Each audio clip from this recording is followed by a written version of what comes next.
Hello, beautiful listener.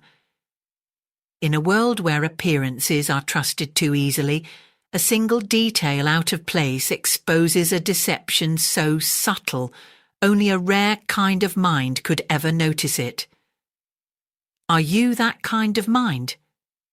If so, grab a cuppa, get yourself cozy and get ready for The Wrong Shape by G.K. Chesterton.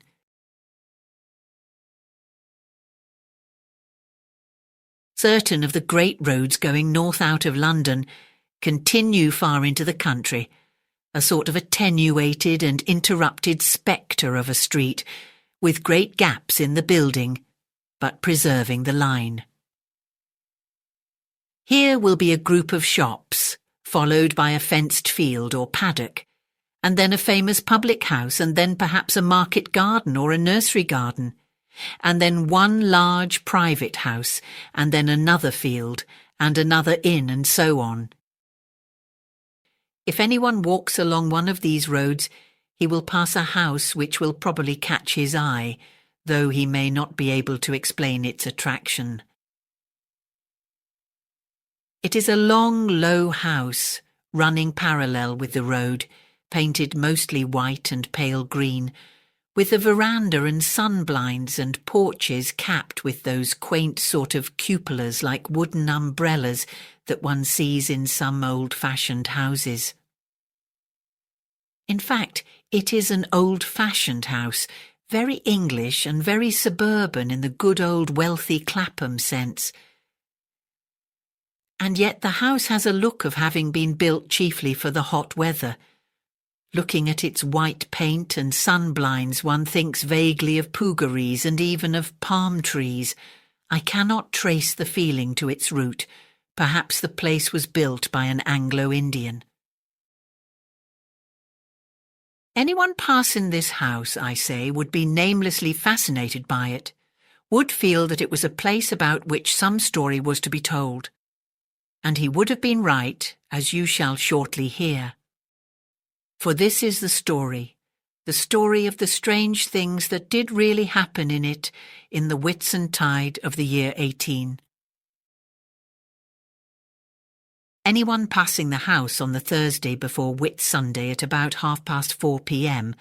would have seen the front door open, and Father Brown of the small church of St. Mungo come out smoking a large pipe in company with a very tall French friend of his called Flambeau, who was smoking a very small cigarette. These persons may or may not be of interest to the reader, but the truth is that they were not the only interesting things that were displayed when the front door of the white and green house was opened. There are further peculiarities about this house which must be described to start with, not only that the reader may understand this tragic tale, but also that he may realize what it was that the opening of the door revealed. The whole house was built upon the plan of a T, but a T with a very long crosspiece and a very short tailpiece. The long crosspiece was the frontage that ran along in face of the street, with the front door in the middle. It was 2 stories high and contained nearly all the important rooms. The short tailpiece, which ran out at the back immediately opposite the front door, was 1 story high and consisted only of 2 long rooms, the one leading into the other. The first of these 2 rooms was the study in which the celebrated Mr. Quinton wrote his wild Oriental poems and romances. The farther room was a glass conservatory full of tropical blossoms of quite unique and almost monstrous beauty, and on such afternoons as these, glowing with gorgeous sunlight. Thus, when the hall door was open, many a passer-by literally stopped to stare and gasp.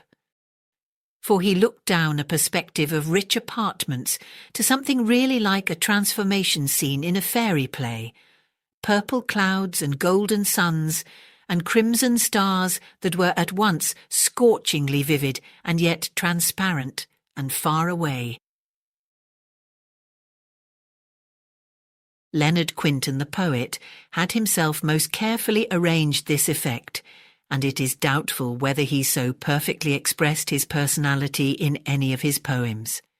For he was a man who drank and bathed in colours, who indulged his lust for colour somewhat to the neglect of form, even of good form.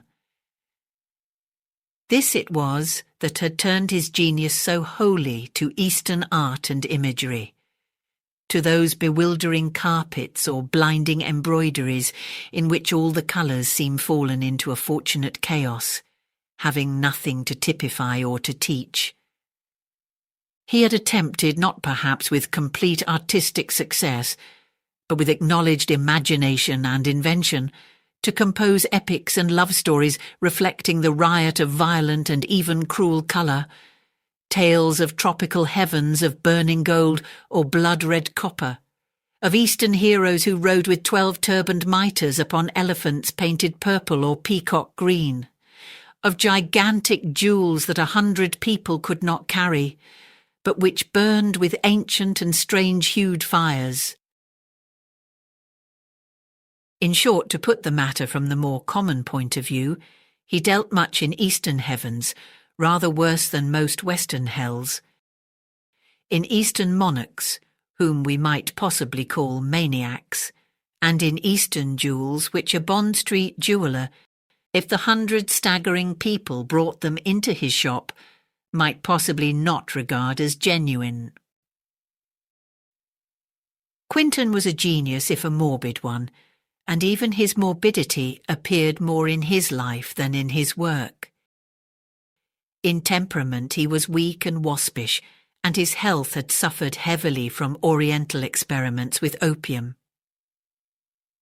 His wife, a handsome, hard-working and indeed overworked woman, objected to the opium, but objected much more to a live Indian hermit in white and yellow robes, whom her husband insisted on entertaining for months together, a Virgil to guide his spirit through the heavens and the hells of the East. It was out of this artistic household that Father Brown and his friend stepped onto the doorstep, and to judge from their faces, they stepped out of it with much relief. Flambeau had known Quinton in wild student days in Paris, and they had renewed the acquaintance for a weekend, but apart from Flambeau's more responsible developments of late, he did not get on well with the poet now. Choking oneself with opium and writing little erotic verses on vellum was not his notion of how a gentleman should go to the devil. As the two paused on the doorstep before taking a turn in the garden, the front garden gate was thrown open with violence, and a young man with a billycock hat on the back of his head tumbled up the steps in his eagerness. He was a dissipated-looking youth with a gorgeous red necktie all awry, as if he had slept in it, and he kept fidgeting and lashing about with one of those little jointed canes. "I say," he said breathlessly, "I want to see old Quinton. I must see him. Has he gone?" "Mr. Quinton is in, I believe," said Father Brown, cleaning his pipe, "but I do not know if you can see him. The doctor is with him at present."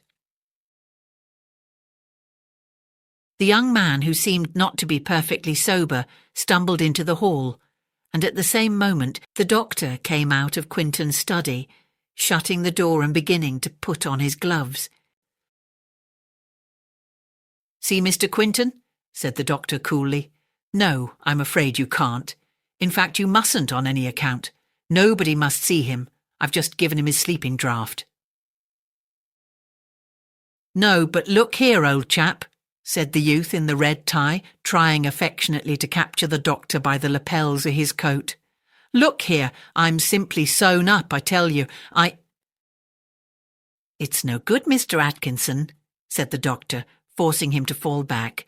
"When you can alter the effects of a drug, I'll alter my decision." And settling on his hat, he stepped out into the sunlight with the other two. He was a bull-necked, good-tempered little man with a small moustache, inexpressibly ordinary, yet giving an impression of capacity. The young man in the billycock, who did not seem to be gifted with any tact in dealing with people beyond the general idea of clutching hold of their coats, stood outside the door as dazed as if he had been thrown out bodily, and silently watched the other three walk away together through the garden. "That was a sound spanking lie I told just now," remarked the medical man, laughing. "In point of fact, poor Quinton doesn't have his sleeping draught for nearly half an hour, but I'm not going to have him bothered with that little beast, who only wants to borrow money that he wouldn't pay back if he could. He's a dirty little scamp, though he is Mrs. Quinton's brother, and she's as fine a woman as ever walked."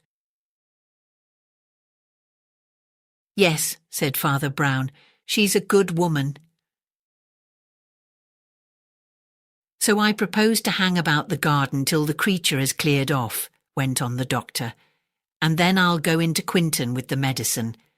Atkinson can't get in because I locked the door." "In that case, Dr. Harris," said Flambeau, "we might as well walk round at the back by the end of the conservatory. There's no entrance to it that way, but it's worth seeing even from the outside." "Yes, and I might get a squint at my patient," laughed the doctor, "for he prefers to lie on an ottoman right at the end of the conservatory amid all those blood-red poinsettias. It would give me the creeps, but what are you doing?"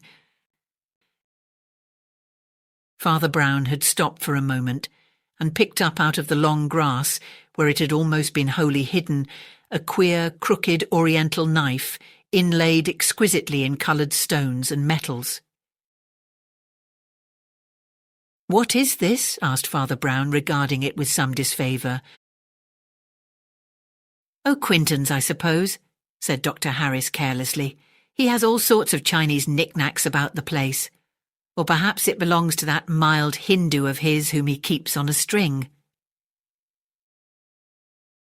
"What Hindu?" asked Father Brown, still staring at the dagger in his hand. "Oh, some Indian conjurer," said the doctor lightly. "A fraud, of course." "You don't believe in magic?" asked Father Brown without looking up. "Oh, cricky." "Magic?" said the doctor. "It's very beautiful," said the priest in a low, dreaming voice. "The colours are very beautiful, but it's the wrong shape." "What for?" asked Flambeau, staring. "For anything. It's the wrong shape in the abstract. Don't you ever feel that about Eastern art? The colours are intoxicatingly lovely, but the shapes are mean and bad, deliberately mean and bad. I have seen wicked things in a Turkey carpet." "Mon Dieu," cried Flambeau, laughing. "They are letters and symbols in a language I don't know, but I know they stand for evil words," went on the priest, his voice growing lower and lower. "The lines go wrong on purpose, like serpents doubling to escape." "What the devil are you talking about?" said the doctor with a loud laugh. Flambeau spoke quietly to him in answer. "The father sometimes gets this mystic's cloud on him," he said, "but I give you fair warning that I have never known him to have it except when there was some evil quite near." "Oh, rats," said the scientist. "Why, look at it," cried Father Brown, holding out the crooked knife at arm's length as if it were some glittering snake. "Don't you see it is the wrong shape? Don't you see that it has no hearty and plain purpose? It does not point like a spear, it does not sweep like a scythe, it does not look like a weapon, it looks like an instrument of torture." "Well, as you don't seem to like it," said the jolly Harris, It had better be taken back to its owner. Haven't we come to the end of this confounded conservatory yet? This house is the wrong shape, if you like." "You don't understand," said Father Brown, shaking his head. "The shape of this house is quaint, it is even laughable, but there is nothing wrong about it." As they spoke, they came round the curve of glass that ended the conservatory, an uninterrupted curve, for there was neither door nor window by which to enter at that end. The glass, however, was clear, and the sun still bright, though beginning to set. And they could see not only the flamboyant blossoms inside, but the frail figure of the poet in a brown velvet coat, lying languidly on the sofa, having apparently fallen half asleep over a book. He was a pale, slight man, with loose chestnut hair and a fringe of beard that was the paradox of his face, for the beard made him look less manly. These traits were well known to all three of them, but even had it not been so, it may be doubted whether they would have looked at Quinton just then. Their eyes were riveted on another object.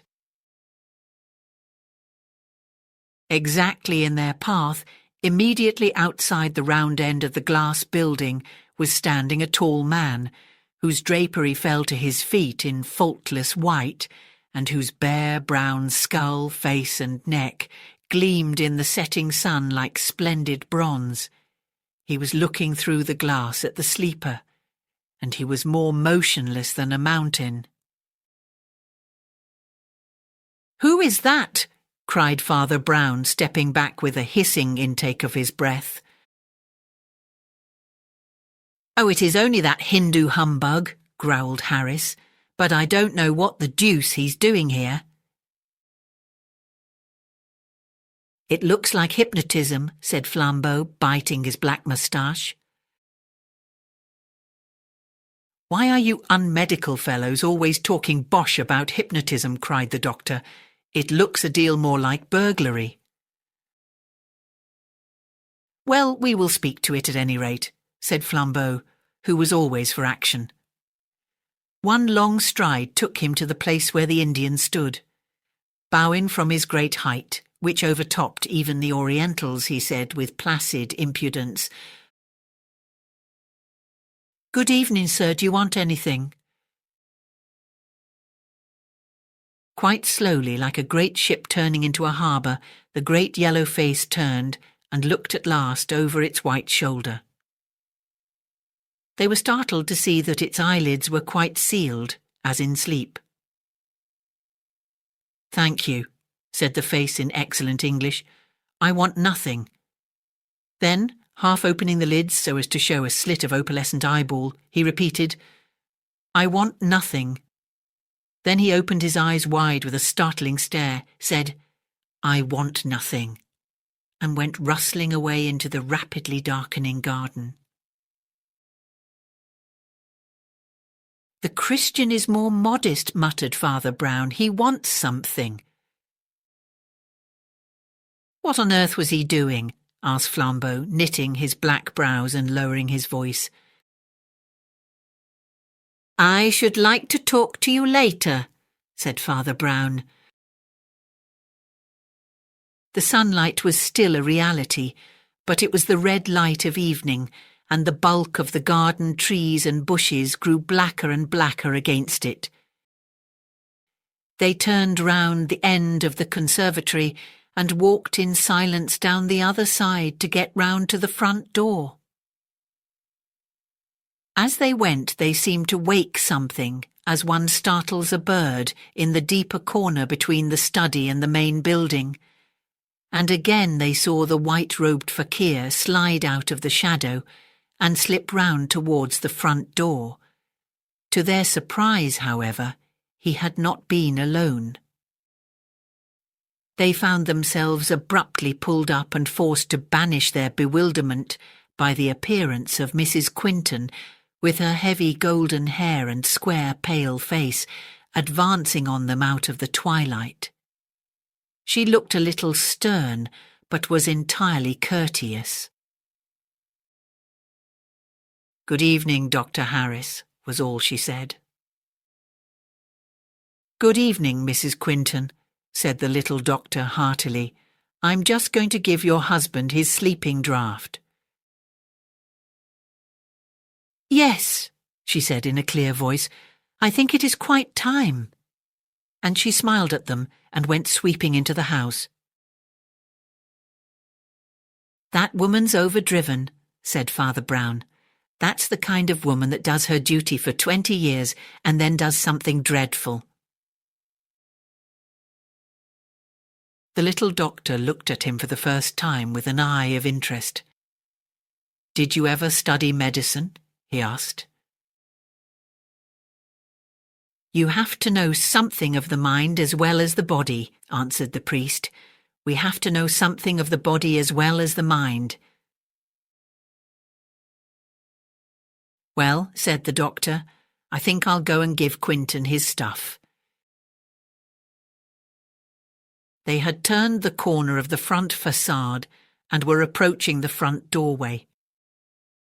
As they turned into it, they saw the man in the white robe for the third time. He came so straight towards the front door that it seemed quite incredible that he had not just come out of the study opposite to it. Yet they knew that the study door was locked. Father Brown and Flambeau, however, kept this weird contradiction to themselves, and Dr. Harris was not a man to waste his thoughts on the impossible. He permitted the omnipresent Asiatic to make his exit, and then stepped briskly into the hall. There he found a figure which he'd already forgotten. The inane Atkinson was still hanging about, humming and poking things with his knobby cane.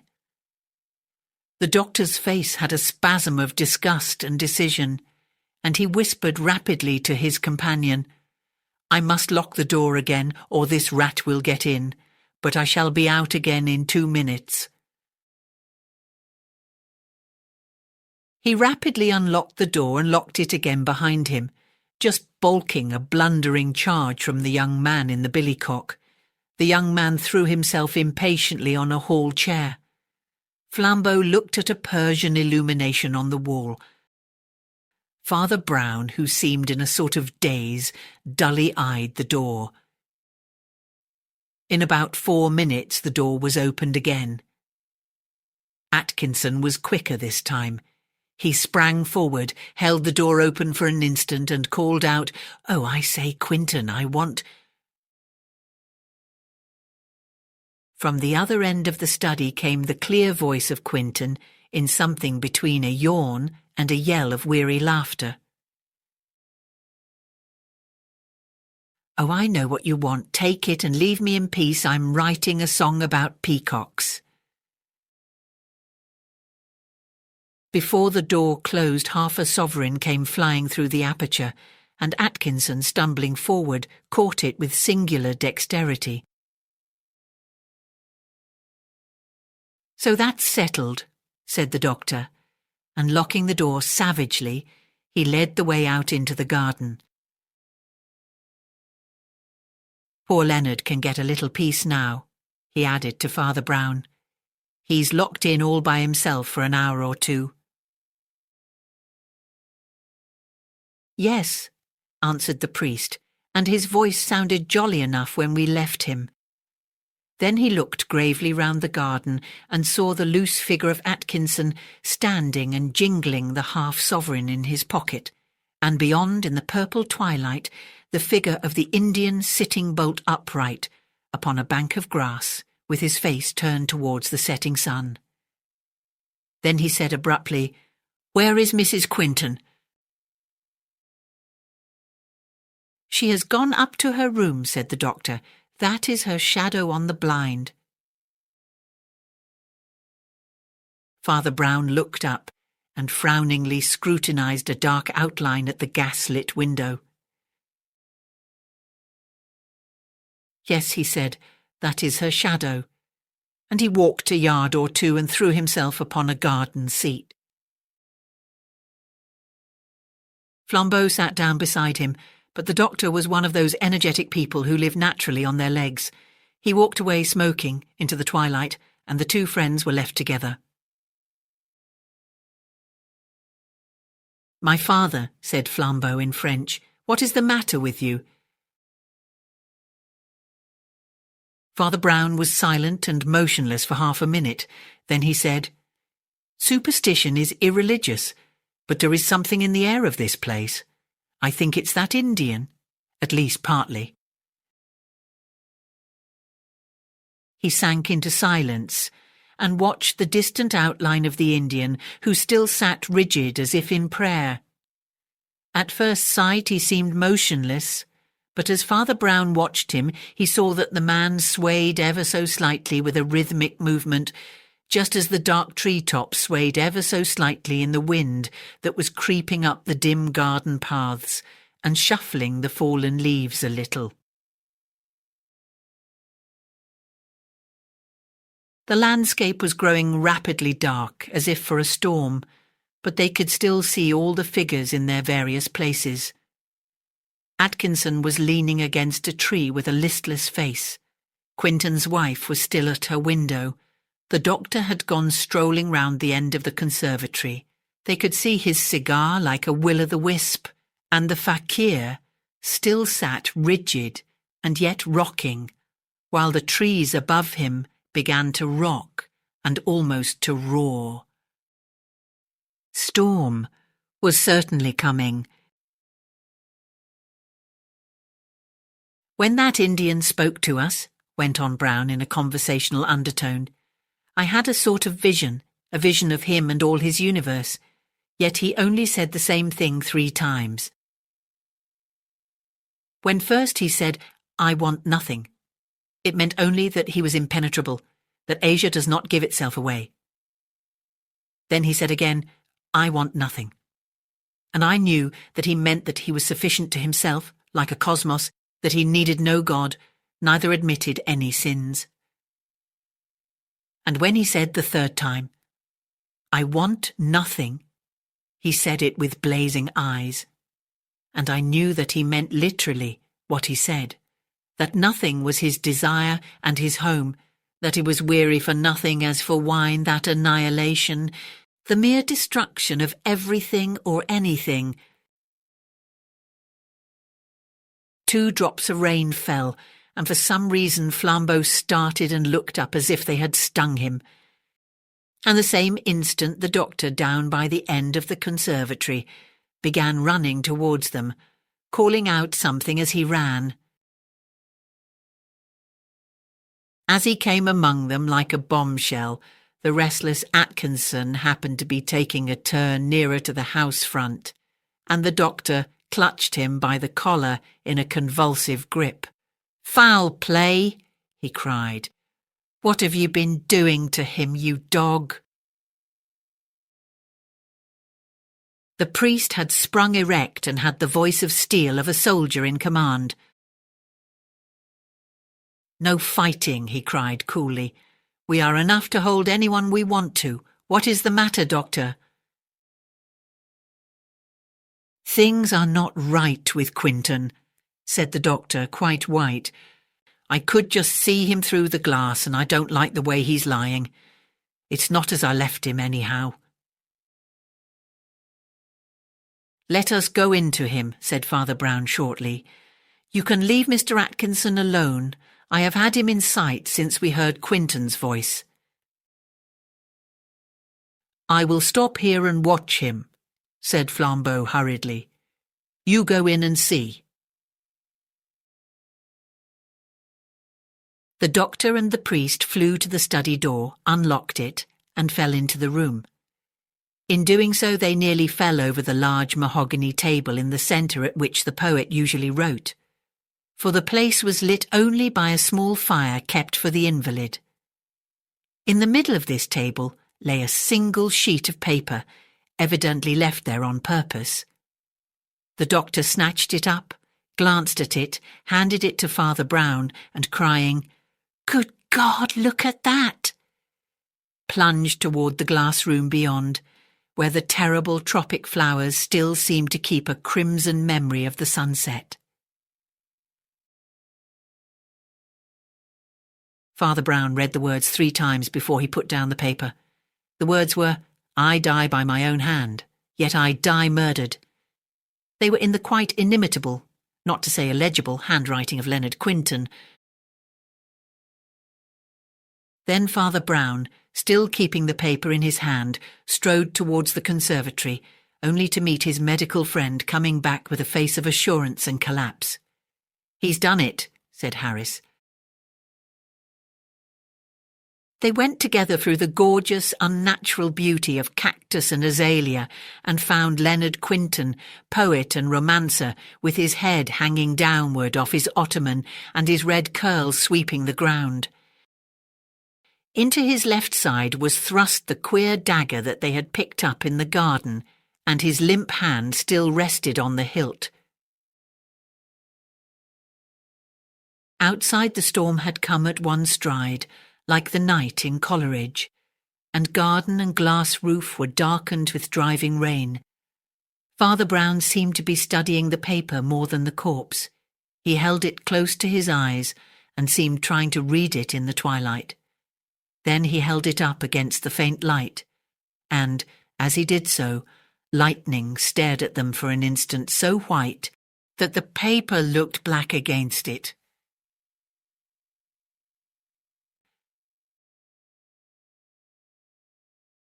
Darkness full of thunder followed, and after the thunder Father Brown's voice said out of the dark, "Doctor, this paper is the wrong shape." "What do you mean?" asked Dr. Harris with a frowning stare. "It isn't square," answered Brown. "It has a sort of edge snipped off at the corner. What does it mean?" "How the deuce should I know?" growled the doctor. "Shall we move this poor chap, do you think? He's quite dead." "No," answered the priest. "We must leave him as he lies and send for the police." But he was still scrutinizing the paper. As they went back through the study, he stopped by the table and picked up a small pair of nail scissors. "Ah," he said with a sort of relief, "this is what he did it with. But yet—" and he knitted his brows. "Oh, stop fooling with that scrap of paper," said the doctor emphatically. "It was a fad of his. He had hundreds of them. He cut all his paper like that," as he pointed to a stack of sermon paper still unused on another and smaller table. Father Brown went up to it and held up a sheet. It was the same irregular shape. "Quite so," he said, "and here I see the corners that were snipped off." And to the indignation of his colleague, he began to count them. "That's all right," he said with an apologetic smile. 23 sheets cut and 22 corners cut off them, and as I see you are impatient, we will rejoin the others. "Who is to tell his wife?" asked Dr. Harris. "Will you go and tell her now while I send a servant for the police?" "As you will," said Father Brown indifferently, and he went out to the hall door. Here also he found a drama, though of a more grotesque sort.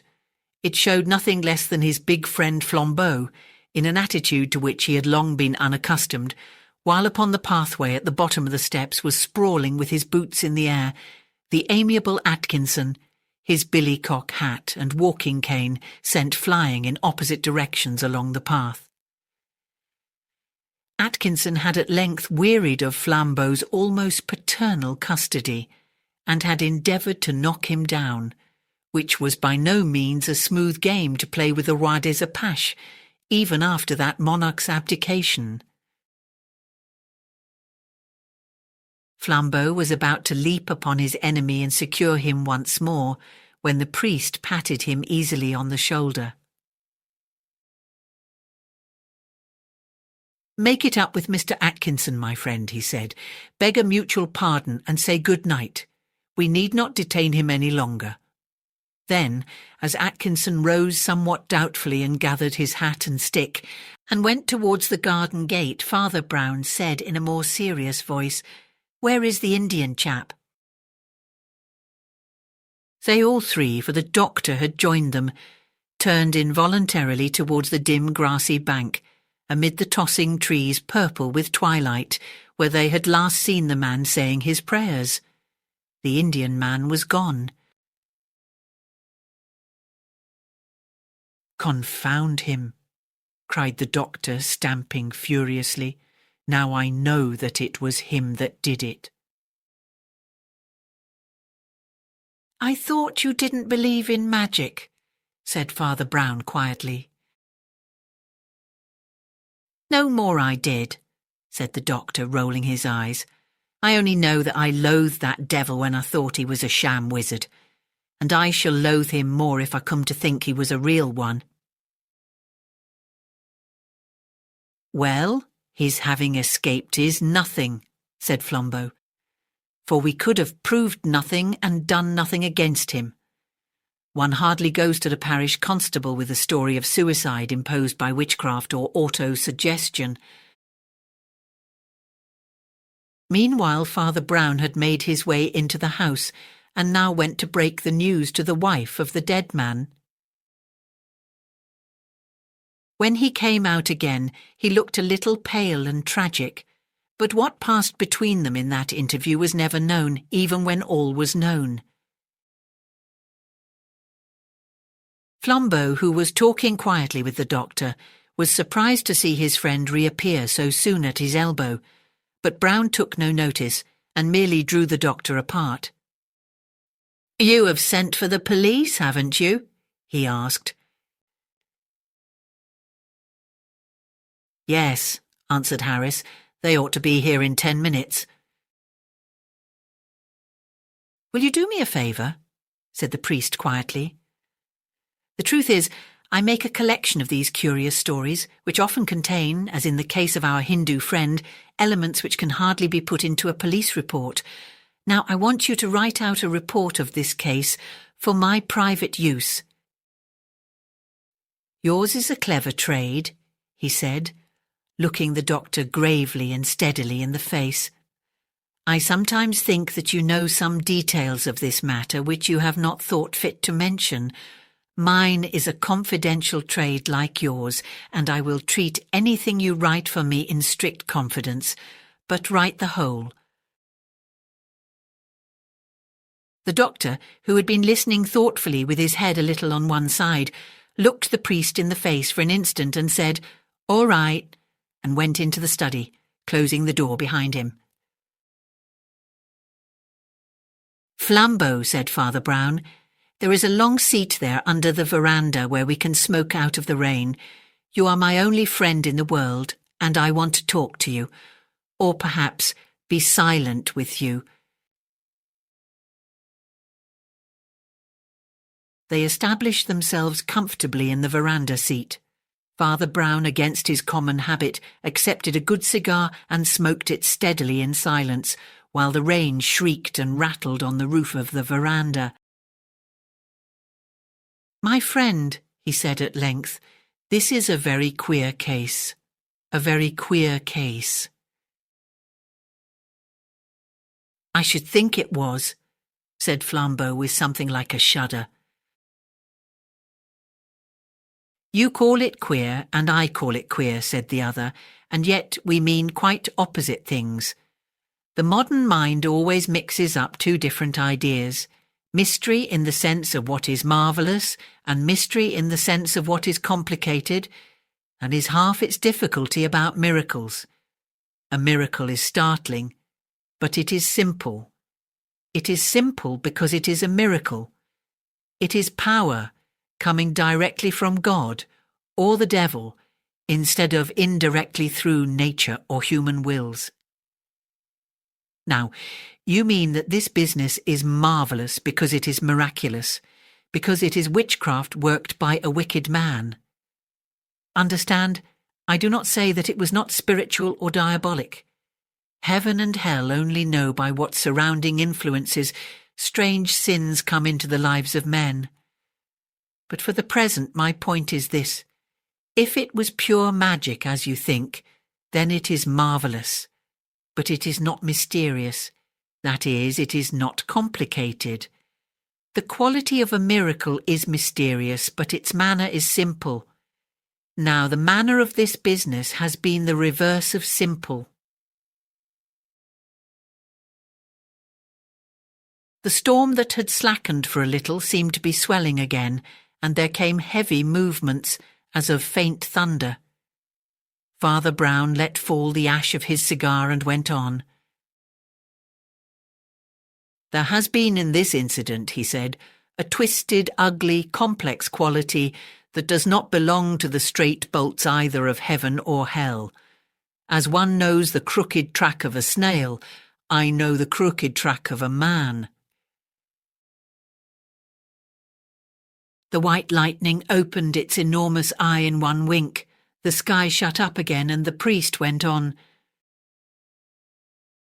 Of all these crooked things, the crookedest was the shape of that piece of paper. It was crookeder than the dagger that killed him.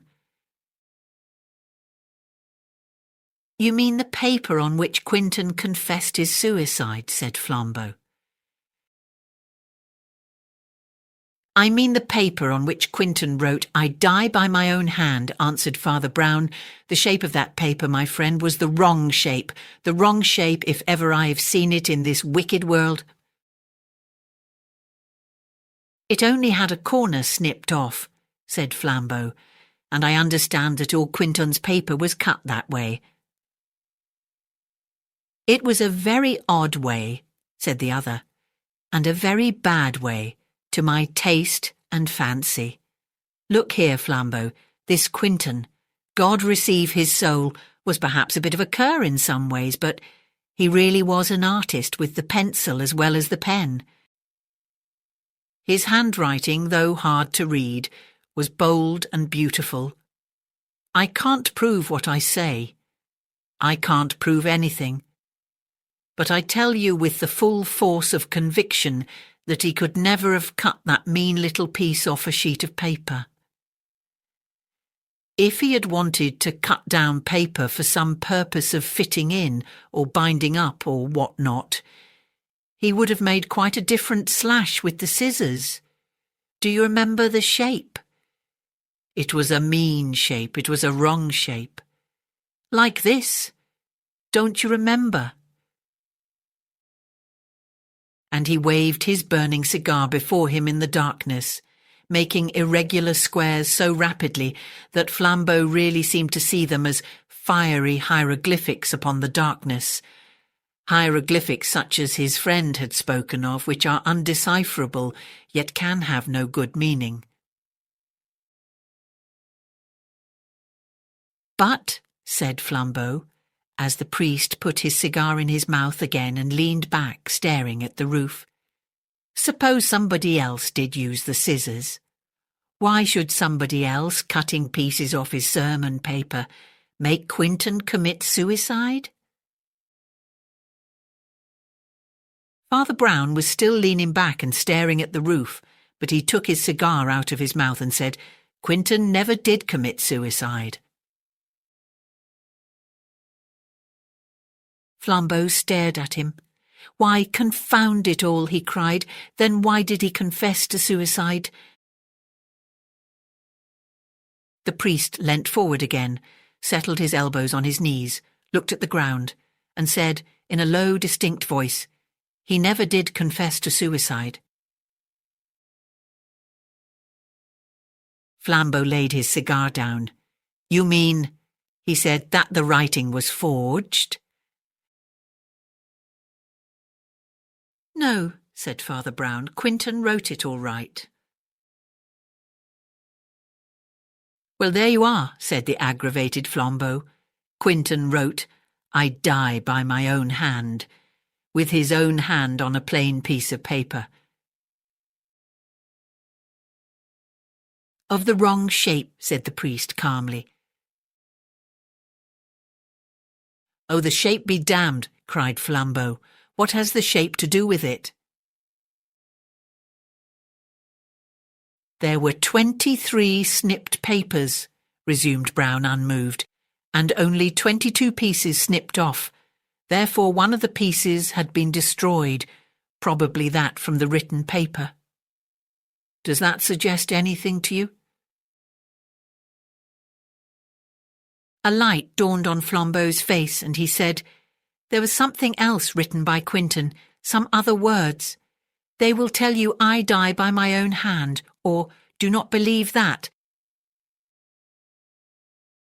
"Hotter, as the children say," said his friend. "But the piece was hardly half an inch across. There was no room for one word, let alone 5. Can you think of anything hardly bigger than a comma, which the man with hell in his heart had to tear away as a testimony against him?" "I can think of nothing," said Flambeau at last. "What about quotation marks?" said the priest, and flung his cigar far into the darkness like a shooting star.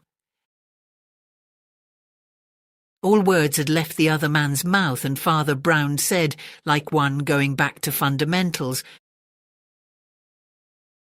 "Leonard Quinton was a romancer, and was writing an Oriental romance about wizardry and hypnotism. He—" At this moment the door opened briskly behind them, and the doctor came out with his hat on. He put a long envelope into the priest's hands. "That's the document you wanted," he said, "and I must be getting home. Good night." "Good night," said Father Brown, as the doctor walked briskly to the gate. He had left the front door open, so that a shaft of gaslight fell upon them. In the light of this, Brown opened the envelope and read the following words: "Dear Father Brown, Visisti Galilee, otherwise damn your eyes, which are very penetrating ones. Can it be possible that there is something in all that stuff of yours after all? I am a man who has ever since boyhood believed in nature, and in all natural functions and instincts, whether men called them moral or immoral. Long before I became a doctor, when I was a schoolboy keeping mice and spiders, I believed that to be a good animal is the best thing in the world. But just now I am shaken. I have believed in nature, but it seems as if nature could betray a man. Can there be anything in your bosh? I am really getting morbid. I loved Quinton's wife. What was there wrong in that? Nature told me to, and it's love that makes the world go round. I also thought quite sincerely that she would be happier with a clean animal like me than with that tormenting little lunatic. What was there wrong in that? I was only facing facts, like a man of science. She would have been happier. According to my own creed, I was quite free to kill Quinton, which was the best thing for everybody, even himself. But as a healthy animal, I had no notion of killing myself. I resolved, therefore, that I would never do it until I saw a chance that would leave me scot-free. I saw that chance this morning. I have been 3 times, all told, into Quinton's study today. The first time I went in, he would talk about nothing but the weird tale called The Cure of a Saint, which he was writing, which was all about how some Indian hermit made an English colonel kill himself by thinking about him. He showed me the last sheets, and even read me the last paragraph, which was something like this. The conqueror of the Punjab, a mere yellow skeleton but still gigantic, managed to lift himself on his elbow and gasp in his nephew's ear. I die by my own hand, yet I die murdered. It so happened by one chance out of 100 that those last words were written at the top of a new sheet of paper. I left the room and went out into the garden intoxicated, with a frightful opportunity. We walked round the house, and 2 more things happened in my favour. You suspected an Indian, and you found a dagger which the Indian might most probably use. Taking the opportunity to stuff it in my pocket, I went back to Quinton's study, locked the door and gave him his sleeping draught. He was against answering Atkinson at all, but I urged him to call out and quiet the fellow, because I wanted a clear proof that Quinton was alive when I left the room for the 2nd time. Quinton lay down in the conservatory, and I came through the study. I am a quick man with my hands, and in a minute and a half I had done what I wanted to do. I had emptied all the first part of Quinton's romance into the fireplace, where it burnt to ashes. Then I saw that the quotation marks wouldn't do, so I snipped them off, and to make it seem likelier, snipped the whole quire to match. Then I came out with the knowledge that Quinton's confession of suicide lay on the front table, while Quinton lay alive, but asleep in the conservatory beyond. The last act was a desperate one. You can guess it. I pretended to have seen Quinton dead and rushed to his room. I delayed you with the paper, and being a quick man with my hands, killed Quinton while you were looking at his confession of suicide. He was half asleep, being drugged, and I put his own hand on the knife and drove it into his body. The knife was of so queer a shape that no one but an operator could have calculated the angle that would reach his heart. I wonder if you noticed this. When I had done it, the extraordinary thing happened. Nature deserted me. I felt ill. I felt just as if I had done something wrong. I think my brain is breaking up. I feel some sort of desperate pleasure in thinking I have told the thing to somebody, that I shall not have to be alone with it if I marry and have children. What is the matter with me? Madness. Or can one have remorse, just as if one were in Byron's poems? I cannot write any more. James Erskine Harris. Father Brown carefully folded up the letter and put it in his breast pocket just as there came a loud peal at the gate bell, and the wet waterproofs of several policemen gleamed in the road outside.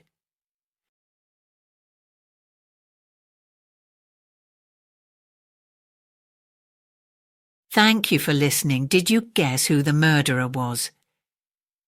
I hope that you enjoyed this mystery. If you did, please hit that subscribe button to get more stories delivered straight to your feed. And don't forget to come back soon for another terrific tale